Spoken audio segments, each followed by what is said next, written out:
Hello and welcome to my YouTube channel, Happy Cells and Souls. My name is Julie Powers and I am a licensed Zumba instructor and a business partner with the Juice Plus company. And my mission in life is to help people know that life is better when they're dancing through it and to inspire healthy living around the world. But my expanded mission has been to create better health at the cellular level and more joy at the cellular level. And I believe that our time here on earth is meant to be joyful, and happiness is supposed to be coming out of us.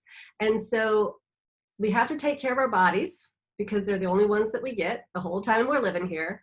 But we have to know that we're supposed to have happiness inside us. And so I want people to know that that light has to come from within. And so that brings us to the videos on this channel. And I have met some really remarkable people throughout my life. And I believe that no matter what your religious belief is, political beliefs, what your background, your culture, your ethnicity, it doesn't matter who you are or where you come from. Every single person that you come in contact with is someone that you can learn from. And so if we're not learning and growing, then we're stagnant and dying, and that's no fun. So today, I want to learn from Raven. And she's also known as Yogi Raven. And she is just a truly interesting, cool person. And I met Raven in Colorado a few months ago at an event where I was one of the presenters, and she was also one of the presenters. And it was so fascinating to me what her special gifts are that she can deliver into this world. And so I would love for you, Raven, to kind of give us a little bit of background, because one thing that I thought was so interesting was I don't know any other Ravens. And so if you could just tell us about how you realized you were a very different person in regards to your family, and then when you started recognizing that you have some very interesting and different gifts. Well, first of all, thank you for inviting me to be here, and it's an honor to be on this interview with you. And it was so great to meet you a few months. It was a few weeks ago, right? It was February 29th when we met. Oh my gosh, it just feels like we blinked. It was such a magical time. I knew I was meant to be out there to meet some really beautiful souls, and you were one of them. And so yeah, the story of me, I guess, you know, if I were to look back, I think I could say that people always said there was something special about me. There was something different about me. And I knew that too. I knew I wanted to have these like really deep, profound conversations when I was very young, and everyone's like, "What? I just want to go play." And I was like, "Why?" Like, let's talk about life. And I'd always had these crazy prophetic dreams, and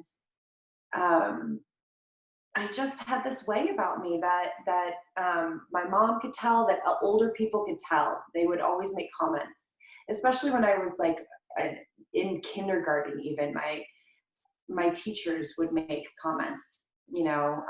So I guess that's kind of where it started. But really, it was a place where I resisted it my whole life, really, up until a couple years ago. So What was it that happened that made you go, okay, I can't resist this any longer. I have to just embrace who I really am and go forward. What was that turning point for you? Yeah, I mean, I'll just say this. I grew up in the suburbs of Illinois. I grew up near a very religious area, and I grew up in Christianity. And so it was something that it wasn't really encouraged. It wasn't really talked about. And it is interesting because my brother and I both kind of explored this, but I took it to a whole another level. My brother was reading books like Seth Speaks. I mean, when he was 16, I started learning about it when I was like, in sixth grade, seventh grade, knowing about what Seth Speaks was. So I was curious about psychics. I was getting into tarot cards. I was, you know, curious about it my whole life. And I started down the path of actually owning a yoga studio. I've been practicing yoga for, over 20 plus years, teaching yoga for over 10. And so I can remember when I was a child, like I was 16 years old, and I would be sitting in my room in the dark with a candle staring at it. I would be exploring with these, at the time it was called New Age books, and just giving myself permission to learn about it, but I never really labeled myself in that way. Even when I owned my yoga studio, I would always bring other people in and I would say, this person is psychic, this person is intuitive, this person is, I really pushed it away and I resisted it. Even to the point of, I'll never forget, I had a dream when I was probably 10 years old that in the dream, my mother was going to leave on a trip, and I was in this hotel room, and there was a suitcase, old school suitcase. And with my mind, I opened the suitcase, and I was able to pick up, there were sports equipment and soccer balls and footballs, and I flew them out of the suitcase. And then all of a sudden, I saw these guides, or what I would consider were my guides at the time. And they said, you're really talented, you're really gifted, we're here to help you. You have these gifts and abilities. And I just remember in my head, in my dream, screaming and like going, no. So that was when I was like 10 or so. And it wasn't until I was 37 years old that I finally said, okay. So this is not something that I chose. This is not something that I was like, ooh, when I grow up, this is what I want to be. This was basically a series of my life circumstances drawing out of me and extracting out of me what I was really here to do, what I really came here to do and be.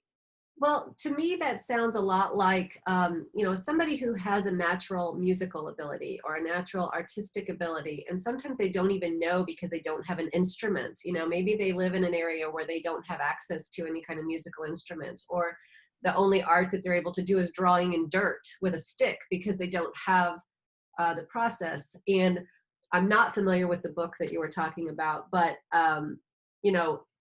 for me, growing up with my background and my beliefs, a lot of things like what you're saying were very, very scary to me. Mm-hmm. And some of it still can be a little bit, ooh, I don't know about that one.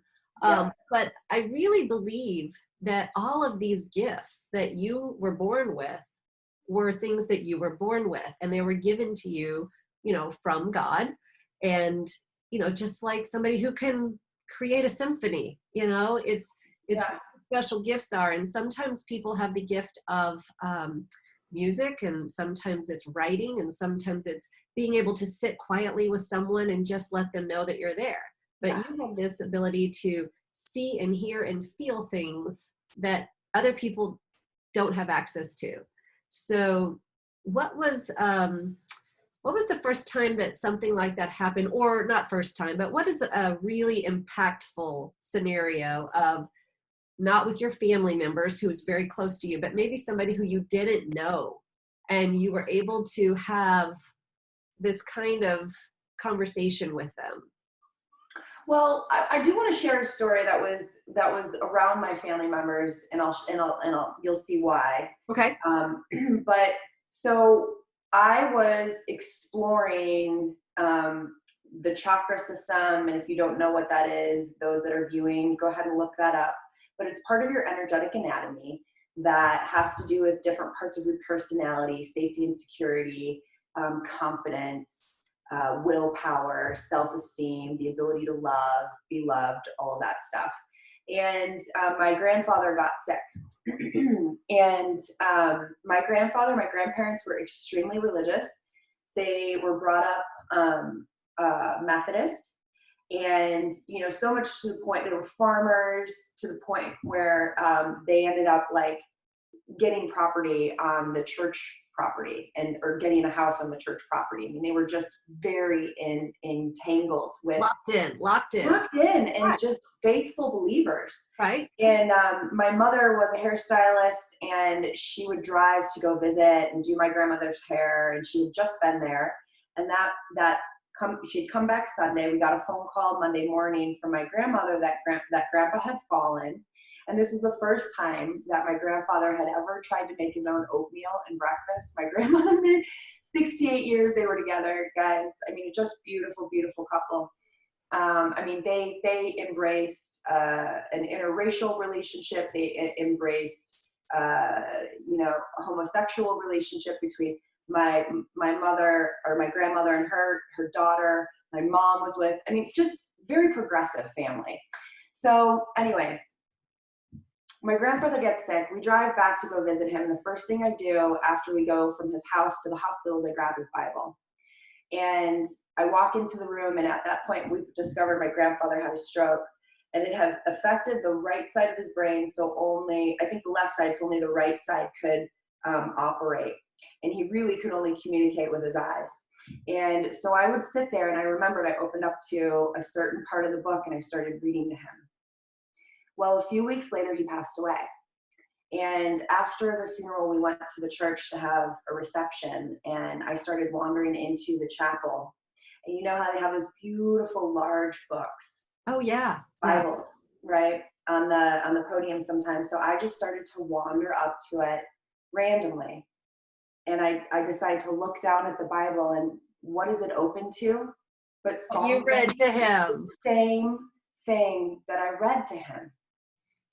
So, you know, that is butting up right against this crux of like this idea of religion and this idea of being psychic and being able to receive messages of, you know, what is right, what is wrong. And so that is really a launching place for me, that I started to give myself permission to be more curious about these messages that were coming through from non-physical reality. Right. Letting me know that things were okay. So that is one story that I really wanted to share. And then, you know, as far as working with clients, I have a billion crazy, crazy stories of being able to connect, not just with people on the other side, but be able to access information that helps to release pressure. And I'm talking like doing a session for somebody that has alcoholic tendencies, and they decide from that point to completely pivot and start working on themselves and no longer have a drinking problem.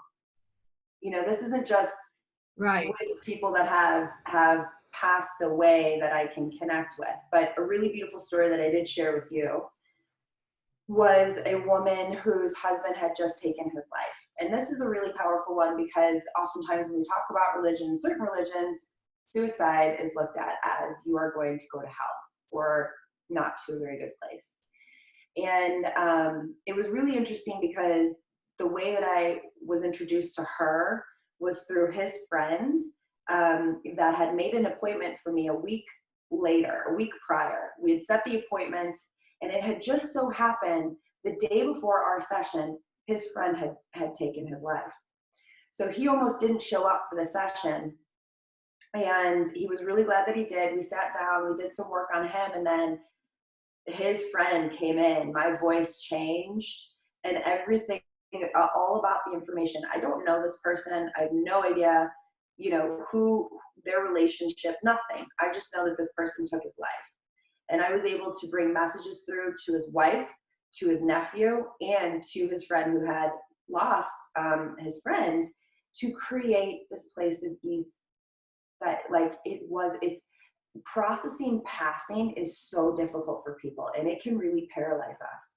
And so a couple weeks later, she reached out to me, and I've started working with her. And just recently over the holidays, I've been checking in. We decided to do a session. I hadn't talked to her for probably 3 or 4 weeks.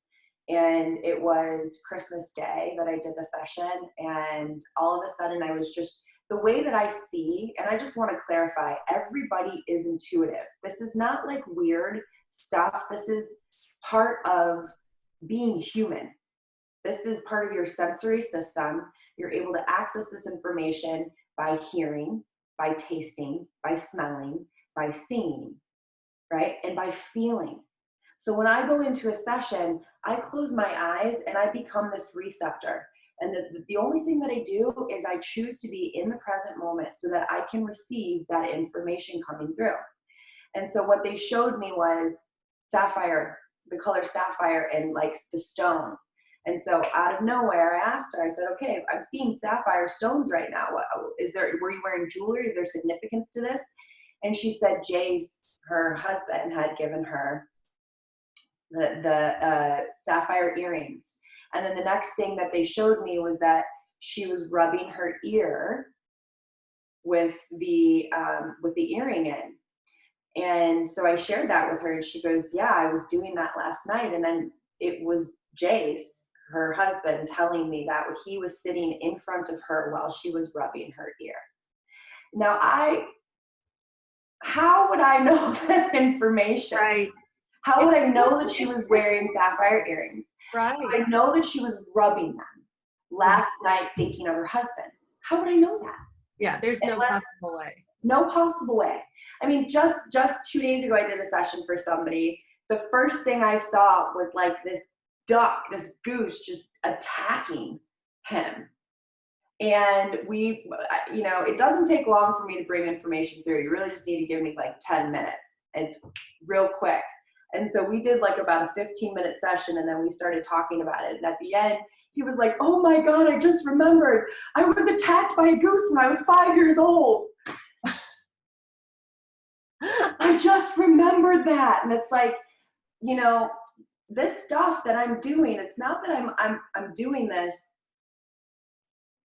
I'm doing this because it brings an insane amount of joy to me to help somebody have an aha moment, to create this place of ease and grace where they feel like they can create movement. They can move past a fear, move past an insecurity. And to me, that is being a place of service of God, for God. I think it's really, really, I mean, people say that they get messages.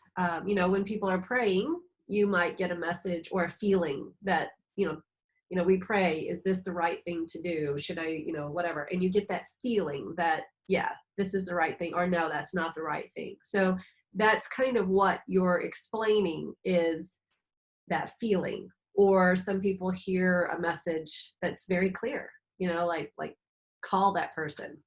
And you call that person and they're like, oh my gosh, I was just thinking about you. So it happens all the time, especially between family members and people who are very close, because I'm not very open. I'm still a pretty blocked person. So I'm learning to be more open with a lot of things in my life. But I know that there are times that I have that connection with people that I'm very close with, more so than, a total stranger. But Yeah. it's so interesting that you're able to bring some comfort to people and to open up something that was closed up for them. And so I think that's really neat. And you call yourself by a title, a shaman, right? And yeah, I mean, I don't like titles. I think they're weird. They're a word that gives you a perceptive like label, gives you right, this you idea get in sucked your brain into about. Yeah. So when I first heard that you were going to be doing something at this event where I was, and that you were a shaman, I'm like, what the heck is a shaman? What does that do? The only thing I've ever heard is like it's Native American or something like that. And so it's very old. It's a very old thing. But that's really just kind of pulling in what all your gifts are and putting it into a little package for somebody who needs a package. But Yeah, and shamanism is a really beautiful thing, and I encourage people to research it and look it up if you're curious. It is underneath all religion. It's before we created religion. It is the ultimate connection with the elements and with the plant and animal kingdom. That's really what it is.